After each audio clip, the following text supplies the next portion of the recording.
welcome to my channel. In this video I'll show you how to create 3 amazing Dollar Tree DIYs that you can use throughout your home. I also have a very exciting project coming next week, so make sure to subscribe. Well, now that has been said, let's get started.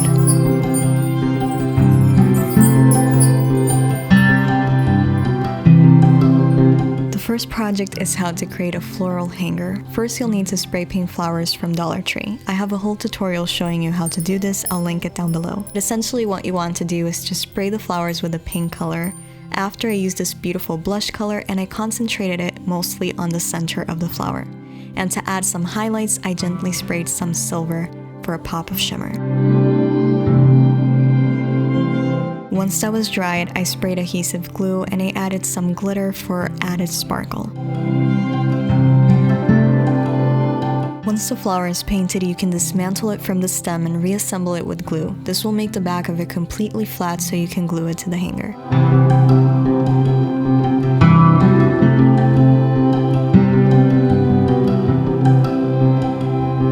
Once all your flowers are in place, these are the final results.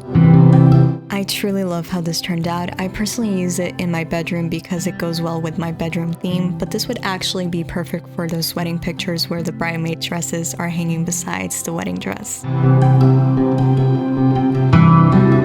For the next project, you'll need 3 of these candle holders. Here we will be creating an interesting flower vase by simply gluing them on top of each other.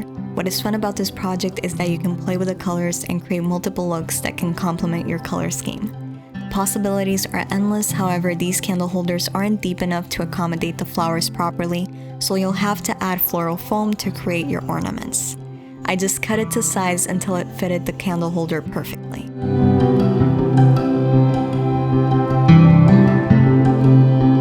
Then, using the same Dollar Tree flowers that I previously transformed, I started arranging them until I was happy on how they looked.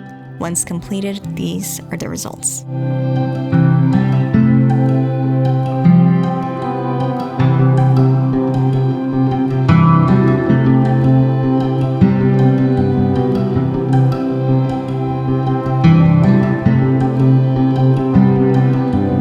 Last but not least, we will be creating a beautiful chandelier jewelry holder that lights up.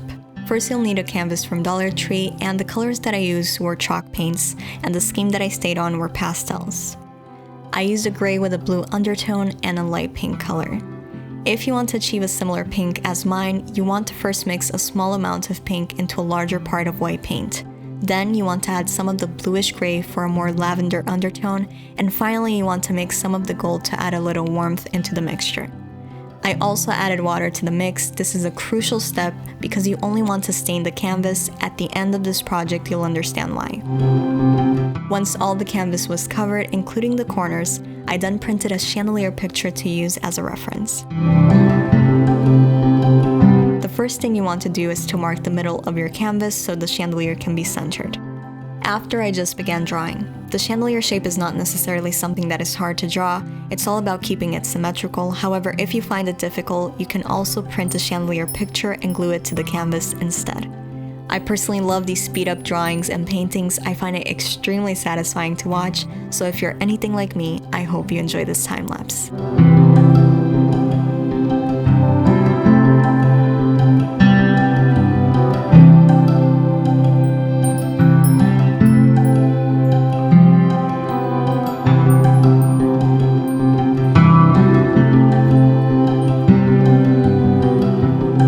The first color I used was gold to paint the main body of the chandelier.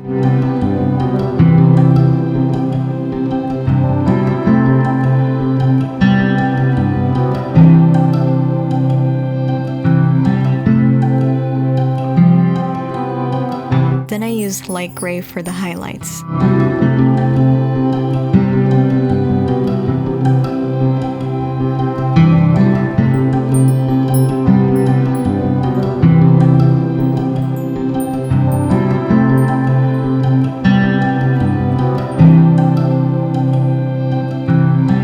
I then mixed gold and black to create a brown shade to add as the low lights.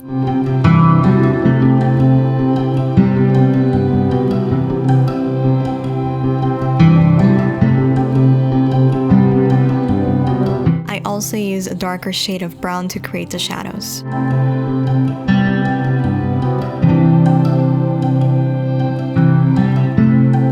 used a little of pink on the highlights to make the painting have a more pastel tone.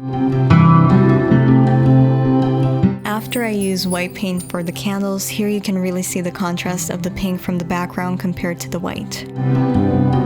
Using a sharp pencil and white, I then added dots to the chains for the beaded effect.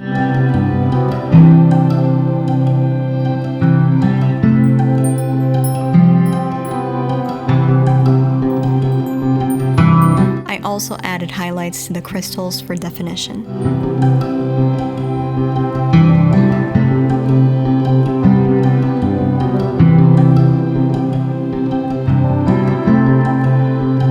I also mixed Mod Podge with a little bit of glitter and I added it to the beaded chain. This may seem counterintuitive, but once dried, the Mod Podge becomes transparent and you can only see the glitter.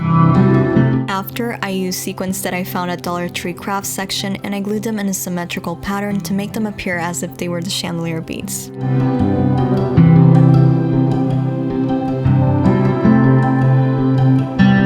For the next step, you'll need some hanging hooks. These specific ones can be found at Dollar Tree. Using a plier, you want to extract the folded bit of the hook so you can fit it to the canvas. After using pins, I installed 4 of them in the lower portion of the painting. After taking some ribbon, you want to pin it to the top portion of the canvas. I decided to tie mine with a very loose bow for a more elegant look. Once everything is done, you can then glue the fairy lights. Dollar Tree does carry some, but I can never find them, so I linked a few in the description box. The key is to make sure that the light sits right behind the candle so it gives the effect that it lights up. Also, this is why you mix the paint with water, because you want the light to be able to shine through the canvas. If you use regular paint, it won't be noticeable. Once everything is in place, these are the results.